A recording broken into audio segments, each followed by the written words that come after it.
Good morning, Hanuman.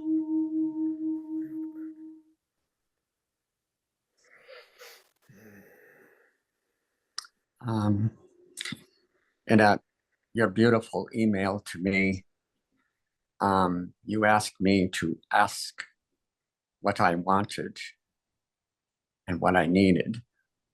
I don't remember the exact words, but um,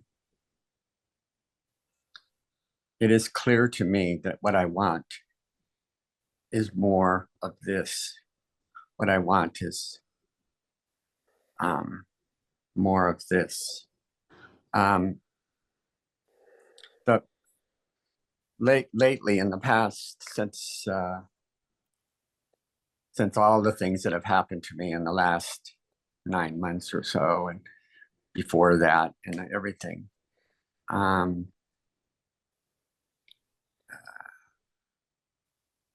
I realized that uh, I came out of that, and I really became interested in Buddhism. I came um, uh, after I took care of Suras all that time, and I had kind of a breakdown, and I ended up in the hospital, and then I ended up in what they call a mental health assessment center, where I call it the funny farm, but it was a blessing. I have found now that what the mind thinks of as disasters is really everything, of all of them are blessings, all of them. Um, and we ended up in this assisted living place that we've been here 9 months. And a week ago yesterday at 2:15 in the afternoon, Suras passed. And and in such a beautiful way. And I know I called you just moments after that happened. And I cannot remember what we talked about, but I know that when we stopped talking, and hung up, that I had this tremendous feeling of Suras's presence. And that has not gone away. And in fact, that has grown. I feel her so much now. And this is the most incredible thing that I've ever been through in my whole life, in every way. It's more pain than I've ever felt. It's also more love and more peace and more gratitude and humbleness than I've ever felt. And and I don't really know how to describe it, but I'm going to try if I can. Um, but when I came out of the funny farm, I knew that I had to kind of be determined and vigilant um, about freedom and spiritual teachings. And since I already considered myself to be a Christian, Hindu, Taoist, um, Hindu, I decided to try Buddhism, and I began to read a lot in Buddhism, and it suits kind of it's just kind of the medicine that it doesn't have much side effects, and it helps me. It really comforts me. Um, and that there's a thing they say when you want to become a Buddhist, there's three things. The first thing you do, it's really one thing, which is to take refuge in the Buddha, take refuge in the Dharma, and take refuge in the Sangha. And those three things done wholeheartedly make you a Buddhist. And if I'm understanding it right, and that's what I've done. And I finally now, right now, at these what's happened to me, I finally understand what it means. I I'm taking refuge here today. This is you ask me what I want or what I need to take refuge. And I need to take refuge from you and from the people that are here with us today. And I need to take refuge in the teachings of the Master. And I looked up refuge in the Oxford Dictionary, and it means, if you don't mind, it just means to seek protection and safety from trouble and danger. And boy, does that describe satsang in these times that we live in. And I am here to seek refuge here among you all. I just feel overwhelmingly like this is what I need most of all, is this. And I believe if you have ever experienced something like the loss of your beloved, Suras was my whole world for the last 50 years. And I understand now, my deepest understanding is now, is that in those 50 years, Suras was my teacher, teaching me to live. And now she has taught me how to die. And when she passed was like the final exam, and I passed it. And she's here with us. Do you know, in satsang, before in the last periods of time when we would be in satsang, you would see me, but Suras would be there. She would just out of view. Well, that's what it's like today, right now. Suras is here. She's just out of the camera. She's not here like that. And she is responsible for me being here. And for my entire spiritual life, she's responsible. And there's a part of me, there's a part of me that just this is like something so tremendous, and it feels so wonderful, and it hurts so very, very bad. And it is everything all at once, everything happening all at once. And all that I have to remember to do is I have to remember to stay on the throne of witness consciousness. I need to remember to just the mind, because my mind is just racing million miles a second, going in all directions with all kinds of things. Because when something like that happens to you, your poor little beloved mind thinks it can help you and fix things for you. And everything that it wants to do, and every suggestion that my mind gives me, is just, now I can see quite clearly, is just wrong, you know? And so I'm not doing anything that my mind tells me to do. I am doing what comes to me without the mind. And so I believe, I believe you remember that we lost our home, we lost our house, and we lost all of our belongings in that time in the hospital. And we got through that. That was like this huge loss, and we realized that we could live without all of our stuff. It didn't matter, and we lived. And as hard as it was for her illness to happen, we found a way to live with that and the pain of it, just like Suras has lived with pain all 75 years of her life. And when she was gone, there was great gratitude in my heart. And that she was out of all that pain. And since then, I know that you had sent me in that email, you said that Suras is having a wonderful time. And I want you to know that I know that because I'm having a wonderful time. And I know that I have to be careful who I say that to, because some people might think that I'm glad my wife is gone, but it's not true. It's that Suras is here, and I feel her, and I feel her love. And there's so many things she's still teaching me.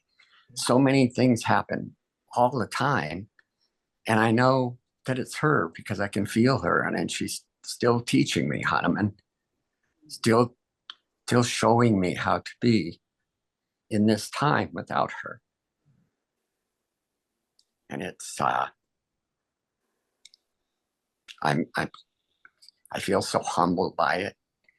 Um, and and but this is where I want to be. And if if people feel moved, if you've lost someone, and you have, if any of you who are here, if you've experienced tremendous loss of someone that was like just your beloved, and you were very affected by it, and you found a way through it, um, I welcome you to email me and tell me what you learned. Tell if you don't mind. It's just a short email. You don't have to have condolences. Condolences aren't much help. How to navigate and develop navigate grief and stay in where we are right now.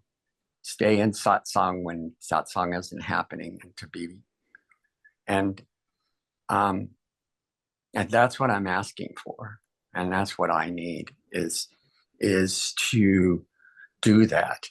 And if you haven't experienced that tremendous loss and gone through it, and you are curious about what it's going to be like when someone is going to be gone, I would also welcome your email, and I would be very happy to share what my personal experience was with all of this and share it.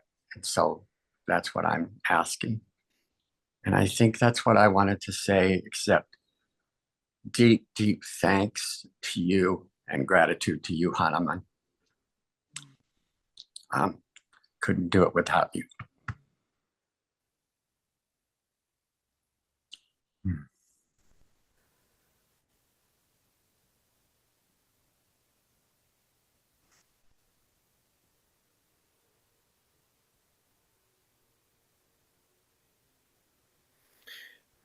Beautiful, Eddie. Beautiful.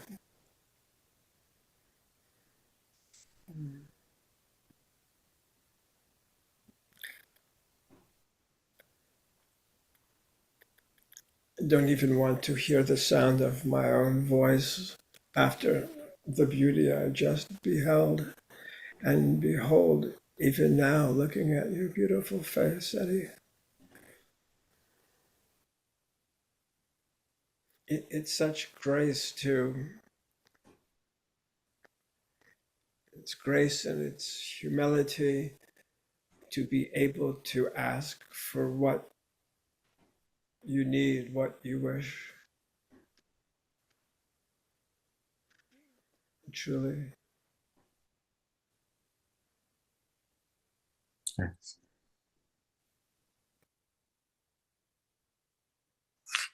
It just kept coming up time after time, asking the questions that you asked me to ask myself. And and um, and what I'm just absolutely okay by myself.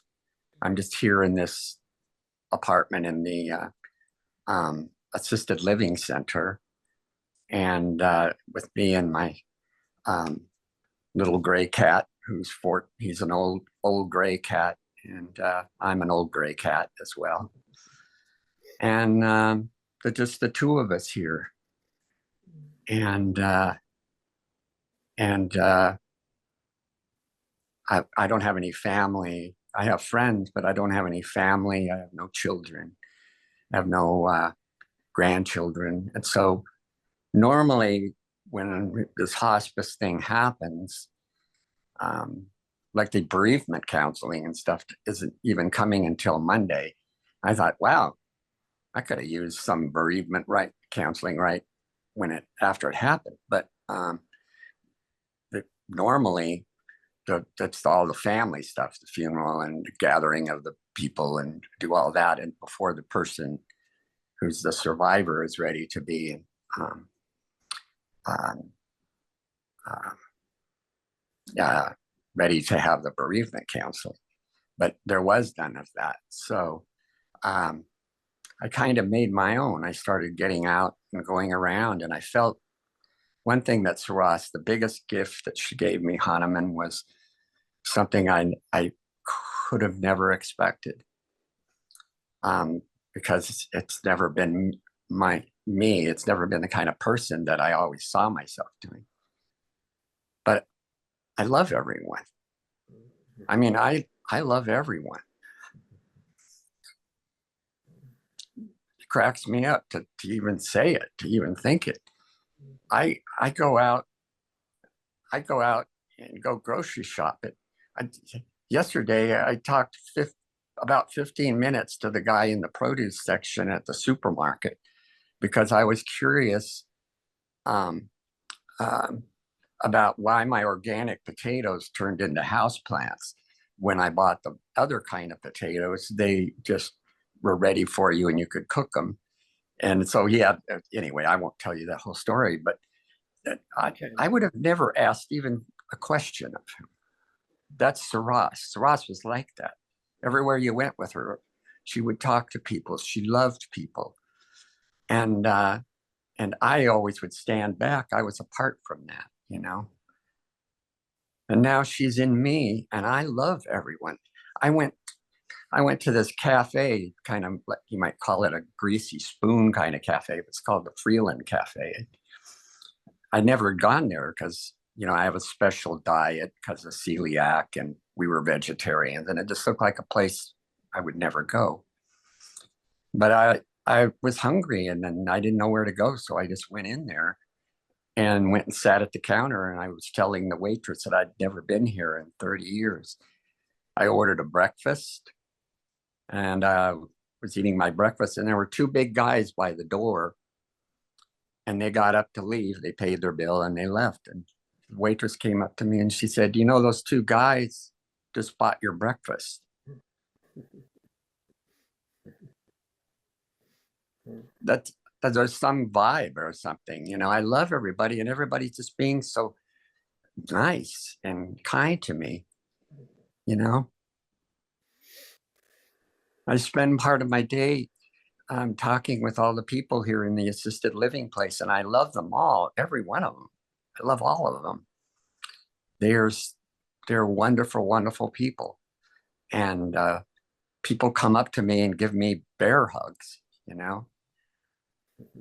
I never got bear hugs like that. It's just an amazing thing, and at the same time, um, uh, I'm carrying all this pain. I'm just carrying all this pain in me. But I guess the metaphor that comes to me is it's like a hurricane. If you try to get away from the hurricane, you end up in those outer bands where everything's chaos, and that's the mind. But if you move towards the pain, if you allow the pain to come, if you move into it, then you're in the eye of the storm. And in there is peace. And in there, it doesn't matter what's happening. In there, you're safe. It's like satsang. So I'm safe here. Well, brother.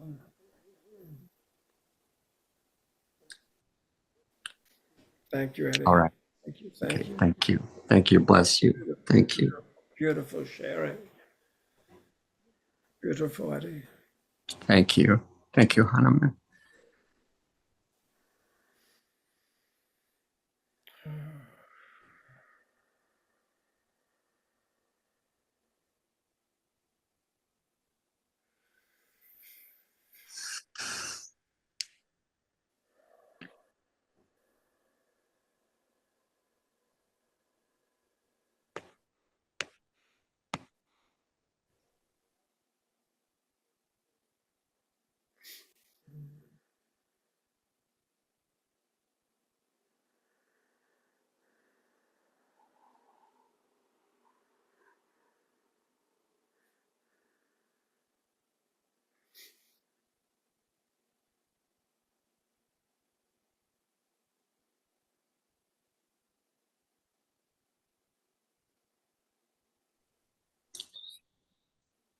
Would it be okay if I just added one thing real quick? Absolutely. And it could be more than one thing, brother.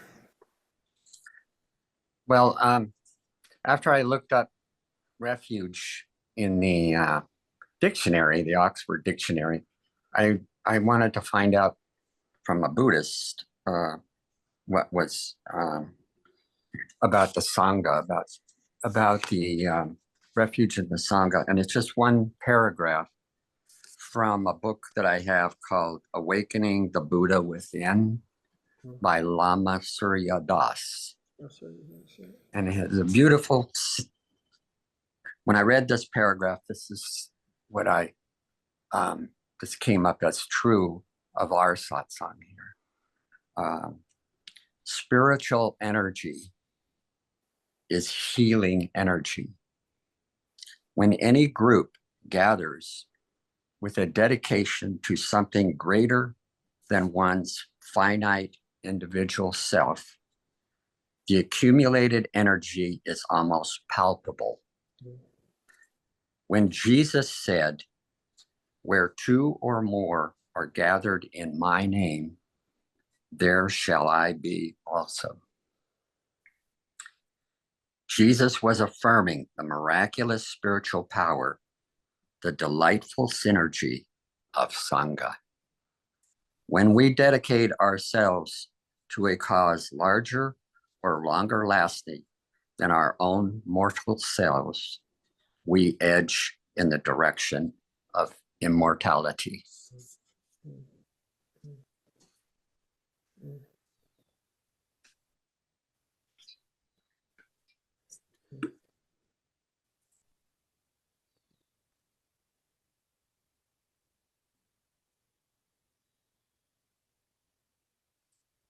Would you like me to read it another time?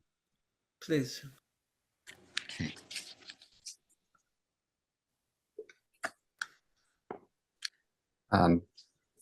By the way, it's on page 67 if you have this book, 67. Okay. Spiritual energy is healing energy. When any group gathers with a dedication to something greater than one's finite individual self, the accumulated energy is almost palpable. When Jesus said, "Where two or more are gathered in my name, there shall I be also." Jesus was affirming the miraculous spiritual power, the delightful synergy of sangha. When we dedicate ourselves to a cause larger and longer lasting than our own mortal selves, we edge in the direction of immortality.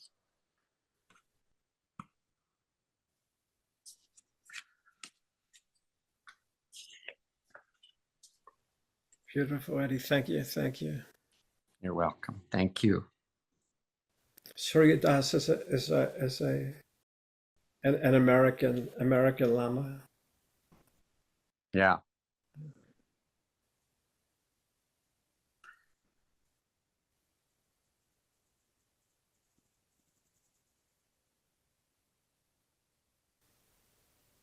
Huh.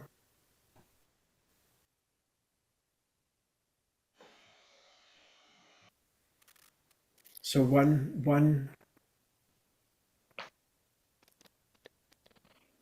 for a beginning Buddhist,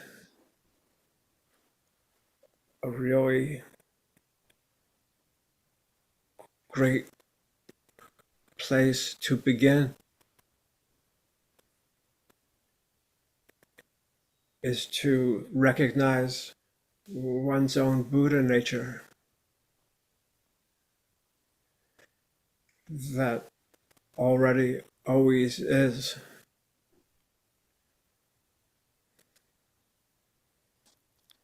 And displays as this great being called Eddie.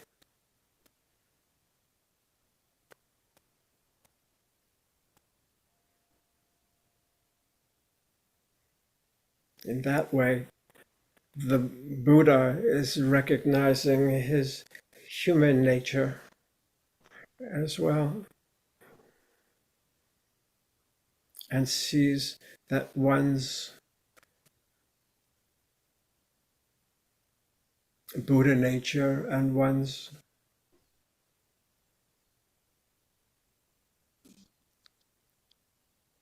humanity are one and the same, exquisitely manifest from time to time, like those bear hugs you received.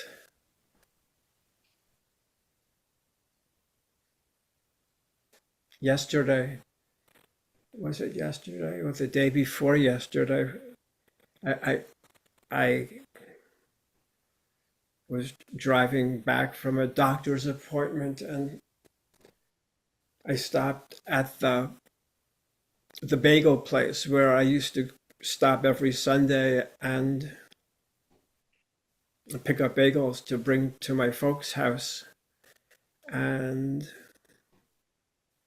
the fellow who owns the place and myself over time developed a, a warm a warmth between us, and there is this I'm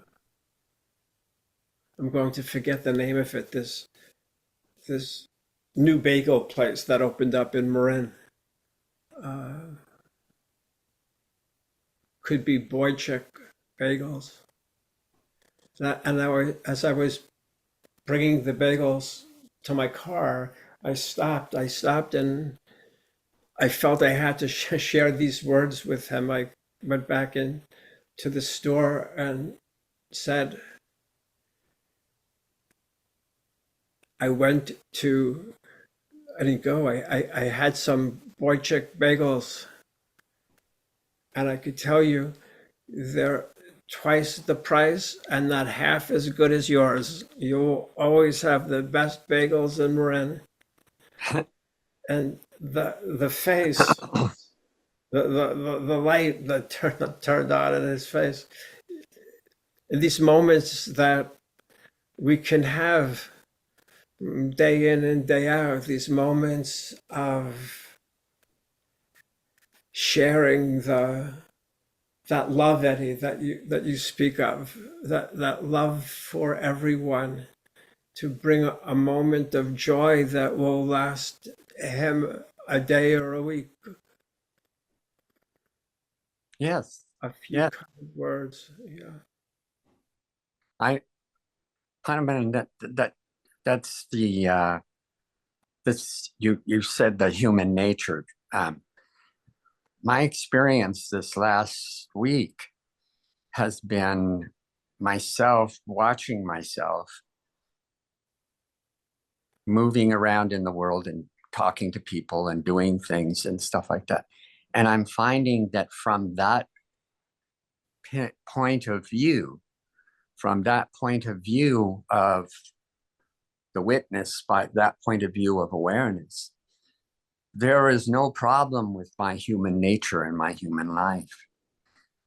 The problems are only of the imagination, their thoughts and insecurities and all those kinds of things. But from the point of view of that I've been basically just dropped into, I mean, Suras dying dropped me into a state in which I am beside myself, watching myself, like that character that in Satsang, where there's Suras out of view and there's me in view as this other character. But I'm watching this character, and and uh, and I'm watching this character interact with people, and I'm so astonished that this character is acting like Suras when she's not here, and I'm behaving towards people in the way that she behaved towards people, strangers, and everywhere you went with Suras. For 50 years, I've known her. Everywhere Suras went, she had that warm heartedness towards people. And and it's, you know, it was something that happened to her in the same kind of way. When Suras was once in the worst depression that we went through together, she had terrible depressions throughout her life, and this was the worst. And I was, you know, she was in such despair and in such pain.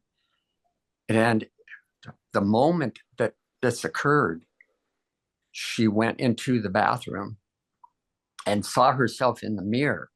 And she stopped and she looked in the mirror and she saw herself and she started crying. And she was crying of tears of compassion for this one that she saw in the mirror. And it was a breakthrough. That seeing herself out, being outside herself and seeing herself, and this love and compassion for herself changed her life. Um, and that's what's happening to me right now. When you, and now I see myself, and I have this compassion for myself. Doing these things. I have to leave this assisted living place because I'm not in need of it, and it's very expensive. And I rented a house that was just offered to me out of nowhere. It was a house that wasn't even on the market yet. But a friend of mine was also my real estate agent had noticed that this house was going to be available, and it's his friend that built the house and bought all this land. So anyway, he asked me if had found a place, and I said no. And he suggested this place, and I went out there and I found this place. It's in the countryside. There's chickens all around. There's fruit trees all around. There's a forest and stuff, and it's affordable to me. And it's just a place. It's a place of peace. It's so peaceful out there. And I had wanted, when I was asking myself, when I was posing those questions to myself, what do I need? What do I want? I want peace. And I want to take a year to just make no big decisions. I want a year of just moving around in the world and finding out what it's like to be this person now who can stand outside of the human nature part of it and be okay with the human nature part of it, you know. And I have grief counselors, and I have a therapist who's a wonderful therapist, and a psychiatrist, and I have people that can help me with the human nature side of myself. And I have satsang and you to help me with the spiritual side of it. And I have everything that I need. There is nothing I lack. Eddie, I'm so happy to hear this. That a new home came to you, and it sounds just right. It is, yes. And I'm going to live there, and I'm going to be a volunteer. I've already talked to the people about being a volunteer for hospice because I felt a real spiritual connection with them. And I met this man who's doing it, and he talked to me, and he's going to meet with me this coming week and, you know, tell me all about what it's like to be a hospice volunteer. And I'm going to do that. And I'm going to go out and return all this love that people are giving me, and I'm going to return it back to people. Oh, awesome, awesome, awesome, awesome. Wow. And I think, and then it feels like Suras is happy that I'm doing this. It sure does. Yeah. she was teaching me all the time not to be so um, reluctant to be open with Mm, the world. And yeah, now I'm feeling it, and I want to cultivate that, yeah, beautiful. this open-heartedness. I've Mm, heard you use that word, yes. open-heartedness. Mm, mm, I know what that means now, Hanuman. mm, mm. Awesome, awesome, Eddie. Yeah, So happy for you. And I too feel so much Suras having gone nowhere at all, simply within you, simply within you. yeah, And the essence of Suras, and that this essence of Eddie,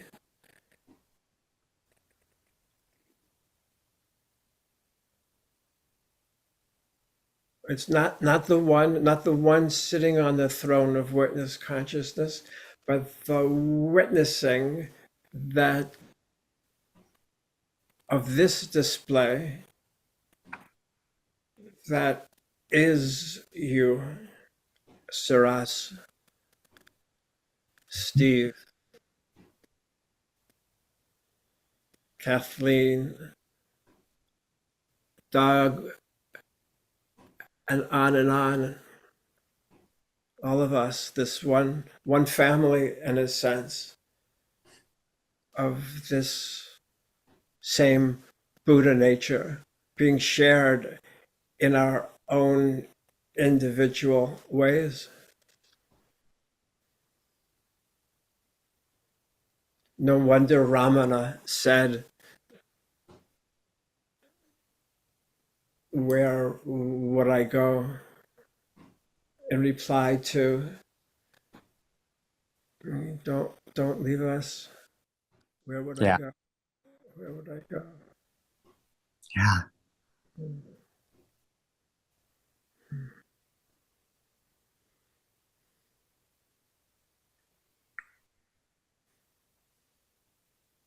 So the Buddha discovered this under that Bodhi tree yeah. and then spent his life sharing that realization and so much more.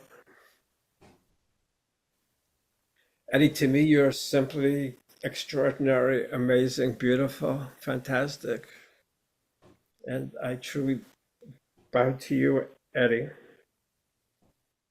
Mm, especially especially for the love and care that you're bringing to yourself that's worthy of such extraordinary respect and love, and this desire to share that with others, hmm. your love, your compassion. You'll be magnificent in this. Yesterday, I had a therapy appointment with my therapist, and she's been with me for 9 months since I've been in this, since I've been in that thing that ended me up in the hospital. And she was originally my social worker, but the social worker, because she was trained as a therapist, was able to do therapy appointments while she was working at Kaiser Permanente. So, um, and so for most of the last 9 months, she's been my therapist, and I would meet with her every couple of weeks or every month or something like that. And it was all about, most of the therapy was about getting myself together on behalf of Suras in order to be able to continue as her loving caregiver Mm. and perform my duties in this way. And it and it was a very successful, you know, the psychiatrist was really helping me with medicines that were helping, and she was helping me with um, the therapy that I needed in order to function in a as effective a way as possible. And I look back and I see how that was working. Mm. And it meant that we had to go into a lot of the things about what I do as a caretaker and what I was doing in the practical kind of way. And um, and so then she could provide resources and things that would help me to cope with those that task, which was all consuming. That type of caregiving, while you're just me, there's no one else. And that kind of caregiving it takes everything out of you. And so she was helping me to keep enough of it Mm. from going and just becoming so obsessed in taking care of Suras that I would neglect myself, because that's how I ended up in the hospital. Mm. So anyway, yesterday was when I told her that Suras had passed away, and that's what our session yesterday was about. And a most miraculous thing happened in our session yesterday. She said, so now, she said, you need to be the caregiver and you need to be the one receiving care. So you need to, meaning me, she said, you need to be the caregiver that you were for Suras, and you need to be that caregiver for yourself. And she said, this coming week, so this is my assignment, Mm. this coming week, I want you to do things and I want you to write them down and tell me next Saturday what things you did that were at the level of caregiving that you were giving to Suras. Mm. And I said, okay. And that was my job. So I started looking around and thinking, what can I do now?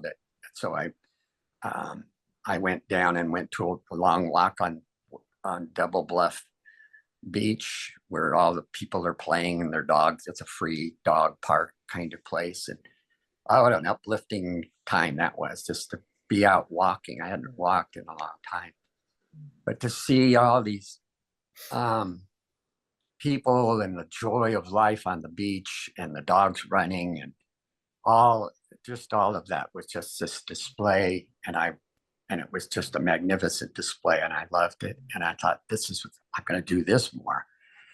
And then, I realized that all my socks had holes in them because I didn't bother to ever go all that time, years. I never bothered to worry about things like that. So I stopped and bought 6 pairs of socks, and I've been doing things like that all week, just things. So I'm going to write all those kinds of things down. That's taking care of me. That's right. And she said, you know how to do this. Most people say, you have to learn how to care for yourself. I know how to care for someone. I just need to turn it around and care for me. You're doing a beautiful job. You did a magnificent job caregiving Suras for so long a time, and at the end, and now.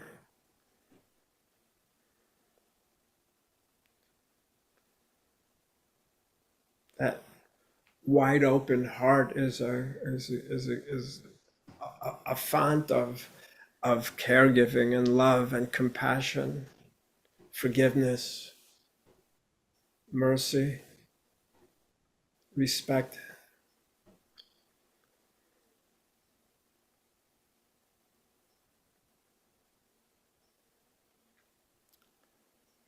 So loving Eddie is an awesome assignment, awesomely fulfilled. Uh, yeah, that's going to be something that I don't have a lot of experience in. That's a part of it. In fact, that's the key that will open that door, because I don't really think that I have that. At least my that's not my experience. Hmm.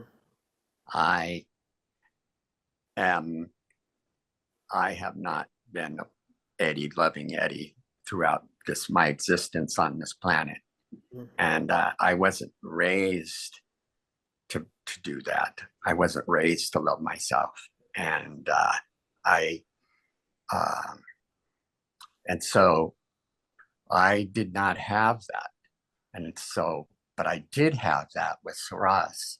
Hmm.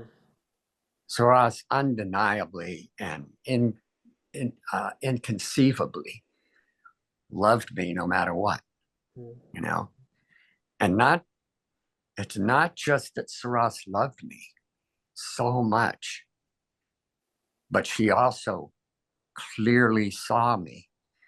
In other words, Suras saw me in all ways. She saw me in all the way that I was and the way I knew. She never was wrong about me, Hmm. you know, and she knew me. And to me, that's an unbelievable thing. Hmm.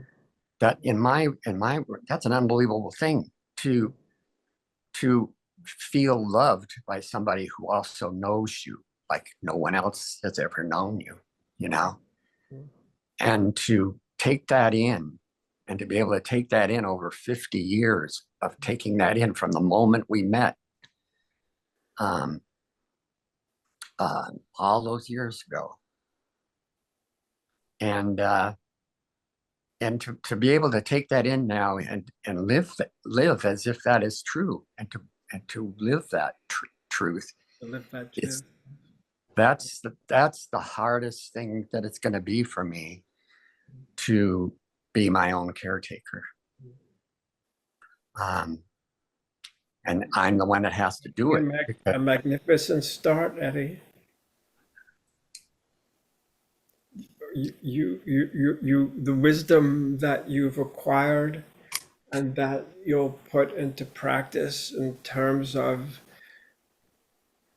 applying to your own self, the remembrance to forgive yourself, to have compassion for yourself, respect for yourself,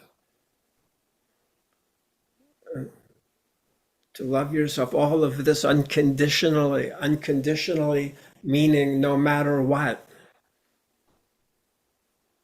no matter what, that love and respect and compassion and mercy is available and already is. yeah, And it's you as your own heart. It is you as your own Buddha nature, the very awareness and presence that is you. This you know.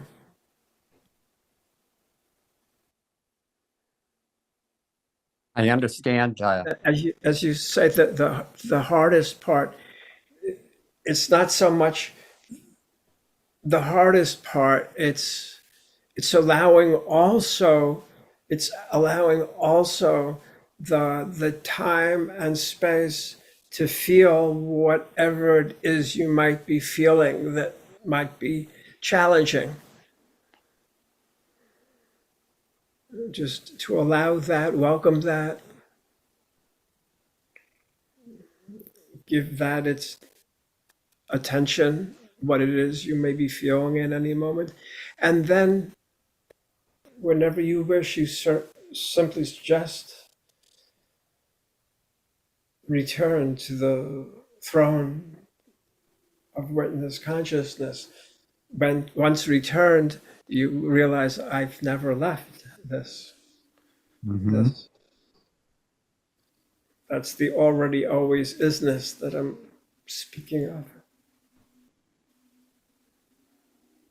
regardless of great laughter amongst folks having a beautiful day or your own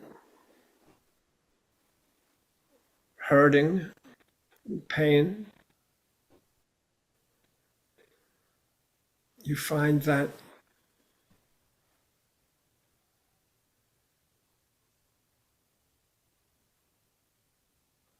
there's really nothing required of you that isn't already always, I'll say, available and is you.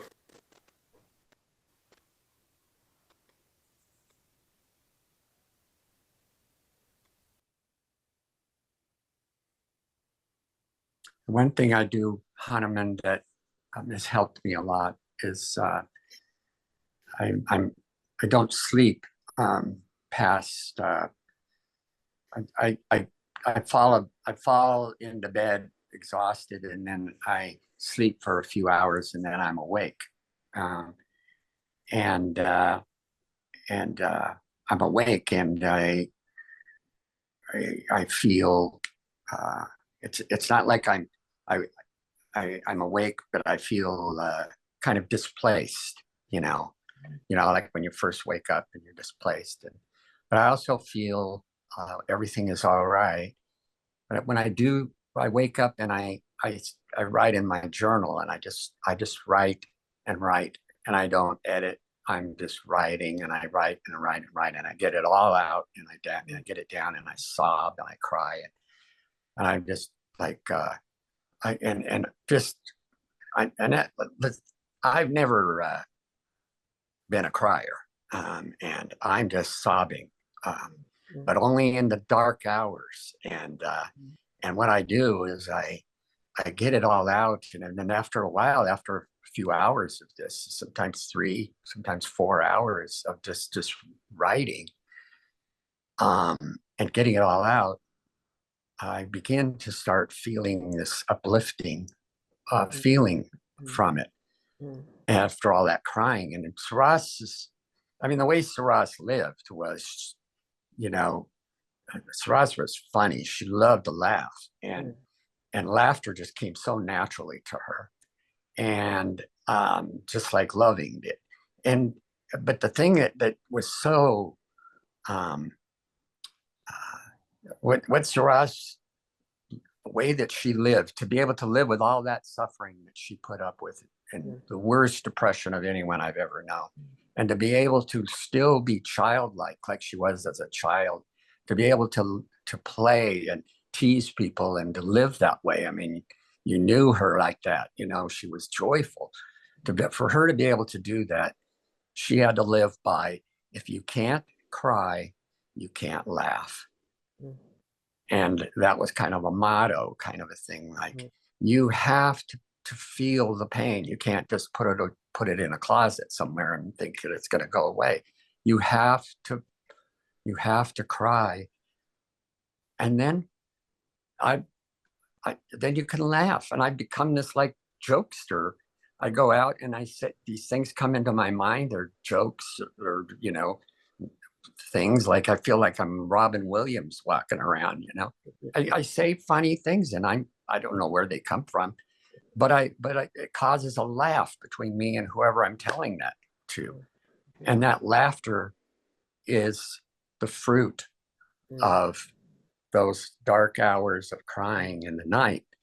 And I'm able to go out, and it's not like I'm learning how to function. It's just I'm letting go and letting everything that happens without interfering with it.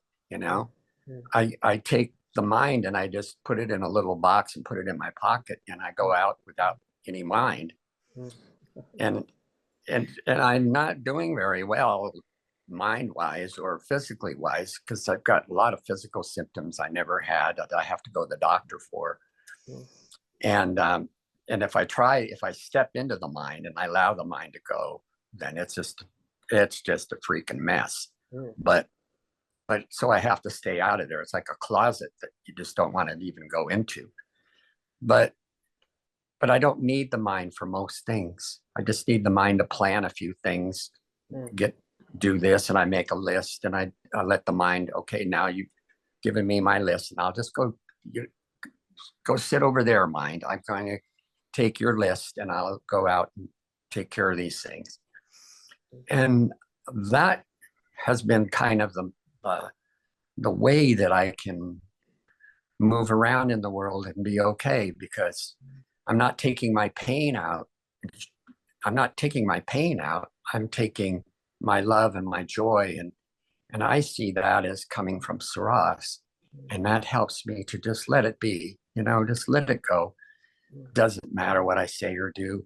You know, um, I just do those things that whatever comes up. You know. Bravo, Eddie. Bravo, bravo. Bravo, brother. Mm.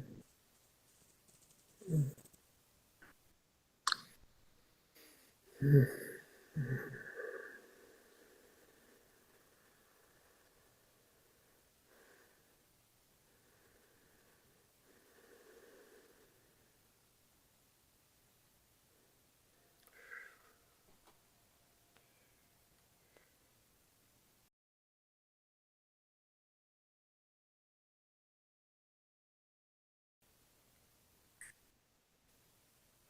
Perhaps in this new space that you will be living in, that you can create a place to sit, make it with the intention of making it a sacred place, a holy place where there's a communion of you and the very silence that abides within.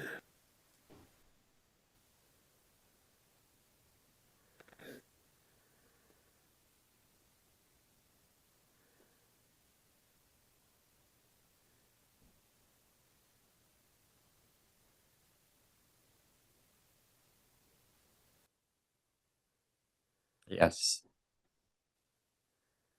Suras, as her Parkinson's progressed, she was losing her ability to speak Mm.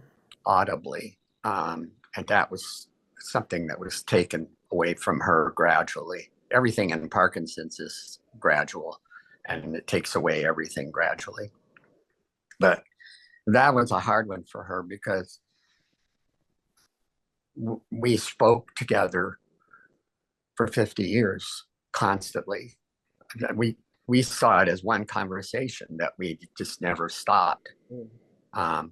Probably a lot of you are thinking that Hanuman and I are doing this right now, but it is a conversation that just kept going, and and and so the um, it was an impact because my hearing is going away and her being able to speak. It became not so much of a problem as we thought it was, Mm. because for one, we lived most of those 50 years. We were like twins, and and I don't mean to exaggerate this, but we knew what others think. One of us would think something and the other one would say it. And it's not a spooky thing or anything like that. It's just what happens when you're around someone constantly for 50 years. You don't really have to speak much. And I used to think of that we were kind of like, well, the last couple of years, we were monks, or a monk and a nun, I guess, where we just could live in silence, um, and not have to speak. And it was peaceful and it was nice. Thank you, Eddie. Eddie, Thank maybe you, you'll Hannah. take us on a tour in September of the new sanctuary. I shall. I'll show you the chickens. Good. Thank you. I love you, brother. I love you, Hanuman. I love all of you.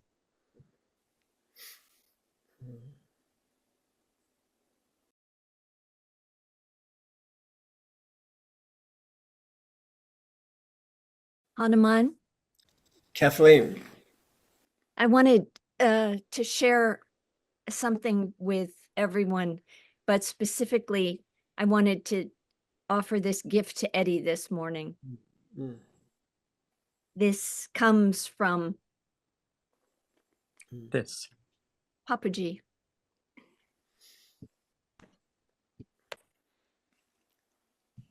The reason why everybody wants to avoid death is because eternity is our real nature.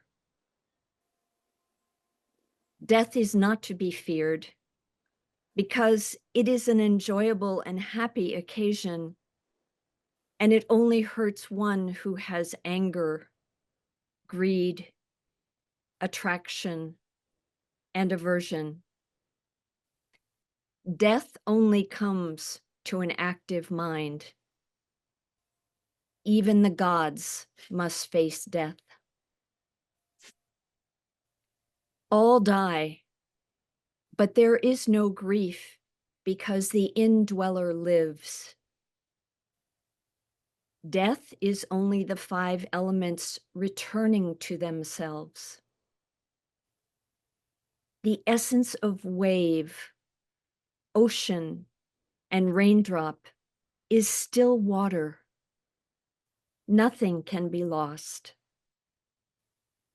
When a raindrop touches the ocean, it becomes ocean.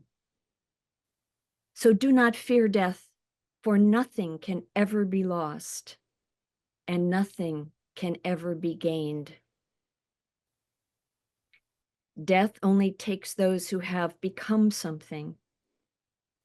Death only takes the body, the dress. Death is a foolish notion. Wow. Wow. Request, can you read that again? And oh, well, wait, I needed it a little louder, but I could just go like that. Okay. Please, Kathleen. The reason why everybody wants to avoid death is because eternity is our real nature. Death is not to be feared because it is an enjoyable and happy occasion, and it only hurts one who has anger, greed, attraction, and aversion. Death only comes to an active mind. Even the gods must face death. All die, but there is no grief because the indweller lives. Death is only the 5 elements returning to themselves. The essence of wave, ocean, and raindrop is still water. Nothing can be lost. When a raindrop touches the ocean, it becomes ocean. So do not fear death, for nothing can ever be lost, and nothing can ever be gained. Death only takes those who have become something. Death only takes the body, the dress. Death is a foolish notion.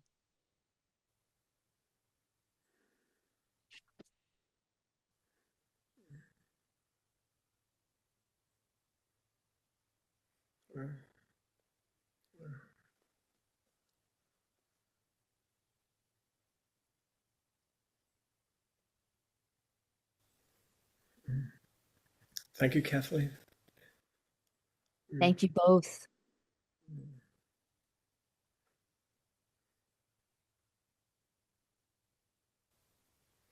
The master spoke like this. You would sit there,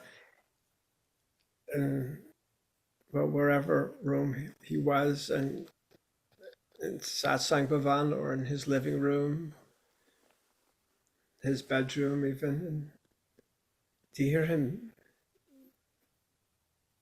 these immensely charged words of such wisdom, and he would speak with such an authority.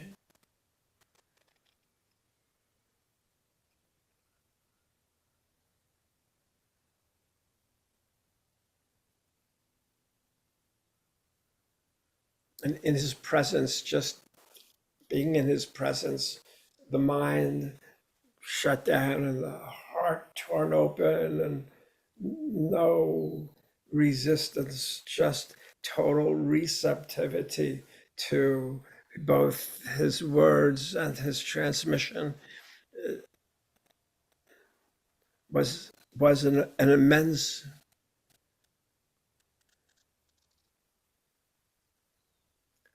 great luck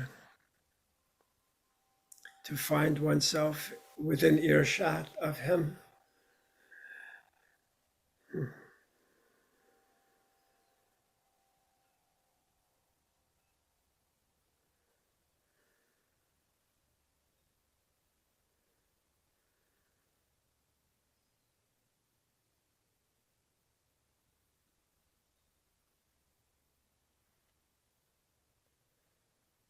So in this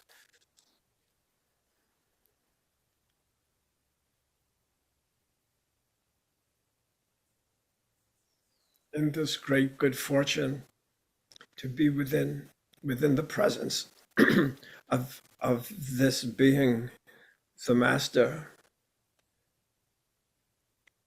and to know that he was really, he was giving everything out so freely, and he was really asking for only one simple thing.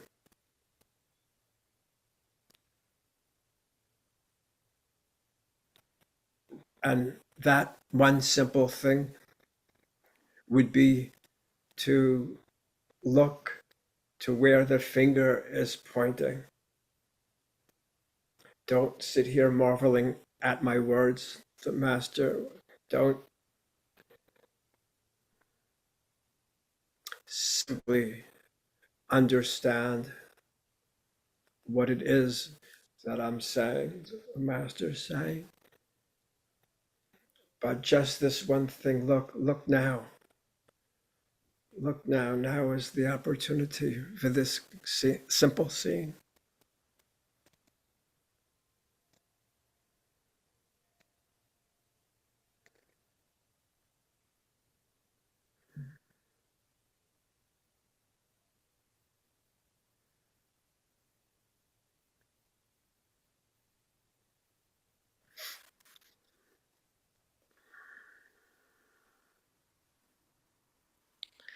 Thank you, Stephen and Kathleen and Doug, for satsang this morning. And thank you, Eddie, for just this magnificent sharing of your heart and your wisdom and your human experience and your Buddha nature.